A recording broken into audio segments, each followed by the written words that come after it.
No time for error sa Game 3. CMFT first time makaapak sa championship game. Signal hahanapan ng butas ang Titans, choke muli nitong gagawin. Sikat Mama muling magtulungan para sa glory days ng Titans. Good day! Welcome back to my channel. Bago natin yan simulan, huwag mong kalimutan mag-like, share, subscribe at i-hit mo na lang rin ang notification bell para maging updated ka sa ating mga video.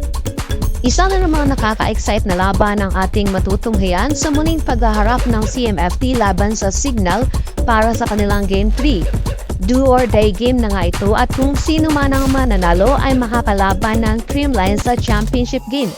Advance na nga sa ngayon ng CCS sa finals game dahil sa pag-sweep nito sa Cheritigo sa nakaraang laban. Ngayon ay nag-aantay na lamang ito kung sino ang makakaharap nila upang makipagbakbakan sa kanila. Sa ngayon ay maghihilaan pababa ang Titans laban sa Signal dahil isa na nga lang ang pinaglalaban nito kundi ang makaapak sa finals game. Pangungunahan nga ni Molina at Gonzaga ang Signal upang magawa nito mapataob ang nag-iinit na CMFT. Tahimik nga sa nakarang laban si Gander kaya't sa game na ito ay muling babalik nga ang lakas nito upang matulungang mabuhat ang kanyang koponan. Magiging maingat naman si Kayuna sa kung sino ang i-feed dito dahil siya nga magiging malaking factor para may panalo ang kanilang laban.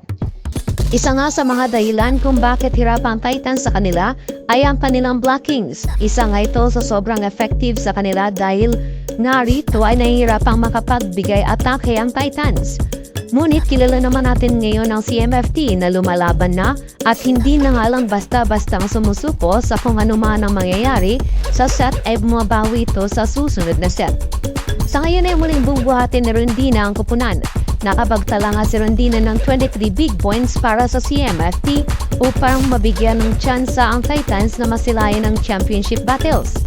Hindi nga lang si Rondina ang gumagalaw para sa Titans kundi andyan pa rin naman si Tolentino, Molde at Madayag na nagbibigay ng malaking factor sa pagkapanalo ng kanilang kupunan. Hindi nga makakahabol ang Titans kung hindi nag-e-effort ang team para may panalo ang laban. Isa nga sa commendable ay ang best effort ni Tang Ponce upang may save ang bola.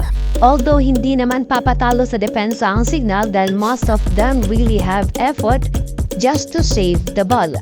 This game will be more like a championship battle dahil dikitan nga lang ang magiging output sa game na ito.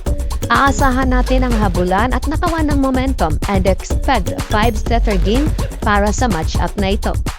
Kaya bang pataubin ng Chocomocho Flying Titans ang Signal Edge the Spiker at makuha ang kauna-unang finals appearance?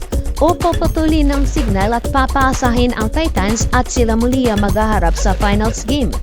Yan ang ating aabangan. Huwag mong kalimutan mag-like, share, subscribe at mag-leave ng comment. I-hit mo rin ang notification bell para maging updated ka sa ating mga video.